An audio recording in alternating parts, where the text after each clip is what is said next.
ఈ ప్రేక్షకులకు నమస్కారాలు, అట్లాగే ప్యానెల్లో ఉన్న వారందరికీ నమస్కారాలు తెలియజేస్తూ కాంగ్రెస్ పార్టీ పక్షాన బట్టి విక్రమార్క తెలంగాణ డిప్యూటీ సీఎం గారి జన్మదినం, అట్లాగే కేంద్ర మంత్రివర్యులు కిషన్ రెడ్డి గారికి కూడా మా హృదయపూర్వక జన్మదిన శుభాకాంక్షలు తెలియజేస్తున్నాం. ముఖ్యంగా మేడం ఈ ధరణి అనేది ఇందాక మీరు అన్నట్టు అన్ని రోగాలకు జిందతిలస్మాత్ ఒకటే అనేది చాలా మంచి వర్డ్ వాడారు. వాస్తవంగా ఇది కేసీఆర్ గారి మానసపుత్రిక.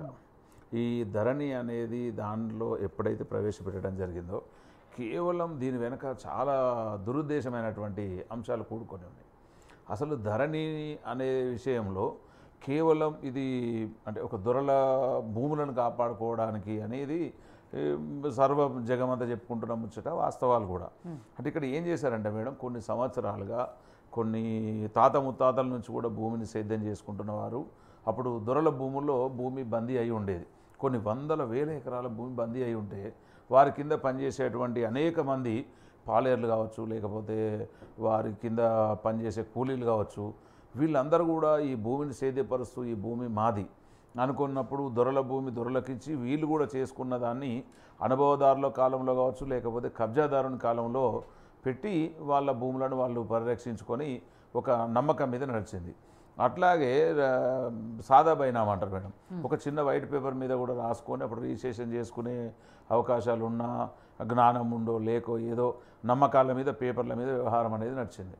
సో ఈ వ్యవస్థనంతా కేసీఆర్ దొరగారు అంటే వాస్తవంగా ఈ ధరణి కావాలని కానీ ధరణిలో ఇన్ని సమస్యలు ఉన్నాయి, దీన్ని తీర్చిదిద్దాలని తెలంగాణ ప్రజలు ఎవరు కోరుకోలేదు. ఎందుకో మరి దొరగారే ఆలోచన చేసి నా మానసపుత్రిక అని చెప్పి ఈ తనకు అనుకూలంగా అంటే భూ యజమానుల హక్కులను హరిస్తూ కేవలం భూస్వాములకు అనుకూలంగా మాత్రమే ఈ వ్యవస్థ తేవడం అనేది జరిగింది. దీంట్లో అనేక మంది అనేక రకాలుగా మోసపోయారు. మేడం గారు ఇవాళ 2 లక్షల సమస్యలు అంటే కంప్లైంట్స్ ఉన్నాయి. 2 లక్షల ఫిర్యాదులు కూడా అవి ఇంతవరకు అంటే ఏమంటారు సమస్య పరిష్కారం కాని దిశగా వాళ్ళ 10 సంవత్సరాల ప్రభుత్వంలో కాలేదు. వాళ్ళు అయిపోయినాక కూడా ఇప్పటికీ కాంగ్రెస్ వచ్చే 6 నెలల సమయంలో కూడా కానటువంటి చిక్కుముడి సమస్యలను కూడా ఈ ధరణిలో తేవడం అనేది జరిగింది. నేను కూడా ధరణిలో ఒక బాధ్యున్నే. మేము 3 అన్నదమ్ములము. మా నాన్నగారి ఆస్తిలో మా 2 అన్నదమ్ములకు ఒక తీరు ఉంది భూమి, నాకు ఒక తీరు ఉంది. అంటే ఇక్కడ జరిగింది ఏంటంటే మేడం, ధరణిని నిజంగా కేసీఆర్ గారు అప్పటి మాజీ ముఖ్యమంత్రి తెచ్చిన ఉద్దేశం ఏం మంచిది అయ్యి ఉండొచ్చు, ఆయన చేద్దామని అనుకుని ఉండొచ్చు. కానీ చేసే క్రమంలో దాన్ని సాంకేతికంగా చాలా మోసపోయి అనేక మంది బాధపడ్డారు. ఇవాళ కేసీఆర్ గారు కేవలం కళ్యాణ లక్ష్మి ఇస్తే ఇచ్చిండొచ్చు, కానీ ఆయన ఎవరైతే బిడ్డల కోసం భూములు అమ్ముకోవాలనుకున్నారో వాళ్ళు భూములు అమ్ముకోలేక పెళ్లిళ్ళు ఆగిపోయిన సందర్భాలు ఎన్నో ఉన్నాయి. అంటే మేము ఎందుకు చెప్తున్నా ఈ విషయం అంటే ఆయన సరైన దిశలో దీన్ని ముందుకు చేయలేకపోయాడు. మీరు ఒక విషయం చెప్తే ఆశ్చర్యపోతాం, 7th ఫెయిల్ అయిన వాళ్ళు, 10th ఫెయిల్ అయిన వాళ్ళు, ఇంటర్ ఫెయిల్ అయిన వాళ్ళని కూడా సిస్టమ్ కాడ పెట్టి ఈ ఎవరి భూమిని ఎవరు ఎక్కిస్తున్నారు, ఇంట్లో కౌలుదారా అనుభవదారా అసలు లేకపోతే ఈ భూమి ఎక్కడ ఉన్నది. మీరు నంబర్ మేడం, మేము మొన్న అంటే మా దగ్గర కొన్ని సమస్యలు వస్తూ ఉంటాయి. నేను నల్గొండ జిల్లాలో ఒక సమస్య చెప్తా. 4 ఎకరాల భూమి రైతుది ఇక్కడ ఉంది, ఈ పక్క వాళ్ళది 4 ఎకరాల భూమి ఉంది. ఈ 4 ఎకరాల భూమి రైతు సేద్యం చేసుకుంటా ఉన్నాడు.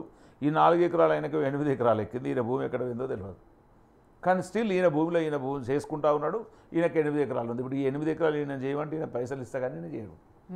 తర్వాత ఊర్లలో లేనోళ్ళు, అమెరికాలో ఉన్నోళ్ళు, దేశ విదేశాలలో పోయినోళ్ళు, వీళ్ళందరూ కూడా ధరణిని కేవలం ఒక మీ తమ్ ఇంప్రెషన్లో కేటీఆర్ గారు 2-3 సార్లు ఇంటర్వ్యూలు అన్నారు, అయ్యా ధరణి ఎందుకు తెచ్చిరంటే మీకు తెలియదండి, విఆర్ఏ వ్యవస్థ, విఆర్ఓ వ్యవస్థ, ఎంఆర్ఓ, ఆర్డీఓ, కలెక్టర్ వరకు 8 అంచెలలో మోసాలు జరుగుతున్నాయి.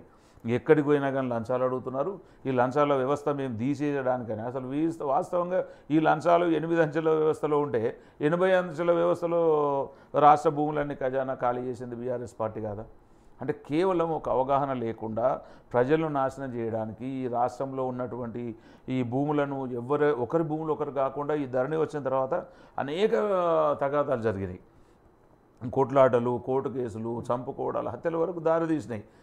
ఏమంటున్నాం అంటే మేడం, నిజంగా అంటే ఎందుకు జరిగింది, ఇది సక్సెస్ ఎందుకు కాలేకపోయిందంటే మేడం, కనీసం ఇవాళ బీఆర్ఎస్ ప్రభుత్వం ఉంది, ప్రతిపక్ష పార్టీలైన కాంగ్రెస్ కావచ్చు, బీజేపీ కావచ్చు, సిపిఐ, సోకాళ్ళు కొన్ని పార్టీలను మనం ఒక వ్యవస్థ తెచ్చినప్పుడు రాజకీయాలలో అందరూ మేధావులే ఉంటారు. అసెంబ్లీ దాకా వచ్చిందంటే ఎంతో కొంత మేధావి అన్నట్టే. సో వాళ్ళ అభిప్రాయాలు కూడా తీసుకోలేదు. సరే మా అభిప్రాయాలు తీసుకోకుండా పర్వాలేదు, కనీసం తన మంత్రివర్గ అంశాలతోనన్నా మరి ఇది పెడుతున్నాం, ఈ పోర్టల్ ఎట్లా ఉంటుంది దాన్ని పోర్టల్ అనే దాని మీద చేయలేదు. ఇవాళ రేవంత్ రెడ్డి గారు 5 మెన్ కమిటీ వేసి ఈ భూపరిపాలన విభాగానికి SCLAకు నవీన్ మిట్టల్ గారిని చైర్మన్ చేసి జిల్లా కలెక్టర్ల ద్వారా వీడియో కాన్ఫరెన్స్ల ద్వారా ఇప్పుడు సమస్యలు పరిష్కారం అవుతున్నాయి. కేవలం కమిటీ చేసిన తర్వాత 1,00,000 అప్లికేషన్ల పరిష్కారం అయింది మేడం. ఇంకా 1,50,000 వరకు పెండింగే ఉన్నాయి. సో వీటన్నిటిని కూడా శాశ్వతంగా చేయాలంటే మేము ఏమంటున్నాం అంటే ప్రభుత్వంలో ఎప్పుడు కూడా ఒంటెద్ది దారున పోయి మేము చేసిందే నిజం, మాకెవడు అడ్డు లేడు అని ఒక మోనోపల్గా కావచ్చు ఒంటెద్దు పోకడ పోయినప్పుడు 100% ప్రజలు అనేది నష్టపోతారు. తెలంగాణలో కేవలం ధరణి ద్వారా లాభపడ్డది దొరలు భూస్వాములు మాత్రమే. రెండవది మేడం, ఎందుకు పనికిరాని వ్యవసాయానికి ఏమాత్రం అంటే సాగుకు నోచుకోని భూములను కూడా ధరణిలో ఎక్కించి వారికి రైతు బంధు ఇవ్వడం జరిగింది. అంటే కేవలం రైతు బంధు రావాలి మా వాళ్ళకి ఇవ్వాలనే ఉద్దేశం మీదనే పెట్టి తర్వాత దాన్ని ఒక ల్యాండ్ సీలింగ్ యాక్ట్లో కూడా పెట్టకుండా 5 ఎకరాల 10 ఎకరాల లేకుండా ఇష్టం ఉన్నట్టు ఇప్పుడు మనం మాట్లాడుకుంటాం. మాజీ మంత్రి మల్లారెడ్డి గారి మీద ఎప్పుడు ఆయనకి ఇన్ని లక్షలు వచ్చిందంట, రైతు బంధు ఇంత పడిందని. వాస్తవాలు అవి. ఆయన కూడా అంటాడు నాకే తెలియదయా నాకు ఇన్ని లక్షలు పడ్డాయి అంటాడు. అంటే మనం ఏమంటున్నాం మేడం, ఇలా పని చేసుకున్నోడికి అంటే భూమిని నమ్ముకున్నోని భూమిని దూరం చేసిండ్రు. వాస్తవంగా వెనకట నుంచి ఎవరైతే సాగు చేసుకుంటూ ఉన్నారో దాని మీద అంటే విఆర్ఓ వ్యవస్థను కూడా తీసేయడం వెనకాల ఈ ధరణిలో ఉన్న మోసం మెయిన్ అదే మేడం. ఇవాళ నిజంగా విఆర్ఓకు ప్రతి ఒక్కరికి గెట్టు తెలుసు మేడం. వాడు విలేజ్ రెవెన్యూ ఆఫీసర్ అంటారు. ఆ ఊర్లలో ఈ గెట్ ఎవరిది, ఈ భూమి ఎవరిది, ఇక్కడ ఎవరిది ఉండే, గతంలో తాతలది ఎవరిది, ఇదంతా చేసుకుంటా వాళ్ళు కొన్ని రికార్డు రాసేవాళ్ళు. వీళ్ళకేం కడుపున వచ్చిందో వీళ్ళందరి వ్యవస్థనే తీసి నాశనం చేసి విఆర్ఓ వ్యవస్థను నాశనం చేసారు. దాంతోపాటు ఈ ధరణి వ్యవస్థలో తెలంగాణ రాష్ట్రం మాత్రం 75% మంది అసంతృప్తులుగానే ఉన్నారు. నేను ఒక చిన్న ఎగ్జాంపుల్ చెప్తాను మేడం. నేను ఒక ఫామ్ హౌస్కి ల్యాండ్ కొనుక్కున్నాం. అలీంపూరు మన బచ్చన్నపేట దగ్గర వస్తుంది. అక్కడ మేడం మేము కొనుక్కున్నాం కదా 165 ఎకరాలట. మేము 65 ఎకరాలలో కొనుక్కున్నాం. దాంట్లో ఆయన గారేమో దొరగారు అమెరికాలో ఉంటారు. సో ధరణిలో ఈ ల్యాండ్ ఆయన పేరు చూపిస్తుంది కాబట్టి మీకు లేదని ఇప్పటికీ రిజిస్ట్రేషన్లు ఆగిపోయినాయి. అంటే మేడం ఇట్లా సామాన్యులు కావచ్చు అతి సామాన్యులు కావచ్చు ఎవడు భూమి కొనుక్కున్నా అది ఆయనది కానకుండా పోయి అంటే కేవలం భూమి తన చేతుల్లో ఉంది, పేపర్లు లేనందుకు ఆయన గెంటేసిన సందర్భాలు చాలా ఉన్నాయి. కనుక ఇట్లా సామాన్యులకు మాత్రం అది అయింది. కాంగ్రెస్ పార్టీ ముఖ్యమంత్రి గారు దీని మీద ఒక అభిప్రాయానికి వచ్చి ఒక స్పెషల్ కమిటీ వేసి ఒక చైర్మన్ని పెట్టి ప్రజల సమస్యలను పరిష్కరించడానే దిశగా కాంగ్రెస్ పార్టీ ప్రయత్నం చేస్తుంది. ఖచ్చితంగా దాంట్లో సఫలీకృతం అవుతున్నాం. ఏ ప్రజలైతే ధరణి ద్వారా మోసపోయారో వాళ్లకు కాంగ్రెస్ పార్టీ భూమాత అని కావచ్చు ఇంకా పేరు కూడా పెట్టలే మేడం. అది కూడా ఒక కమిటీ వేసి ఆ కమిటీలో ప్రజలకు అనుకూలంగా ప్రజలకు చేరువలో వారి గడపకు సర్వీస్ ఇస్తూ అన్యాయాన్ని న్యాయమైన దిశలో తీసుకుపోవడంలో ప్రజాపాలనలో కాంగ్రెస్ పార్టీ ముందుకు పోతుంది.